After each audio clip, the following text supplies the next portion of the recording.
ina son budurwa, kai ma kana so, ka fi ni kuɗi, in ba ni da tsoron Allah, Allah ma ya kiyaye insha Allah ina da tsoron Allah. Sai ka ga na je na ce ku makantar da shi, in je in ce mata ke jimmala, aiko in baki wasa ba makaho zaki aura. Kaga dole ta rabu da kai ta dawo wajena. To shi shedanin ya je ya kai shi zai kan zauna a markazi ko mu ce markazul albasar, ko kuma ya zama ihsasul yadi aw riji, ko ya zama idan ya shiga jikinka zai zama ihsasul yadi, inda hannunka yake motsi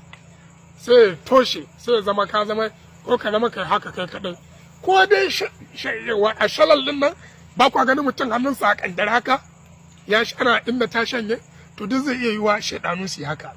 Idan kuma shedanin ya shiga cikin jikin, akwai abubuwa guda uku da yake. Na farko, imma an ya ta'addalul udu anil amali nihaiyan fa yasabu bil ama aw shalali aw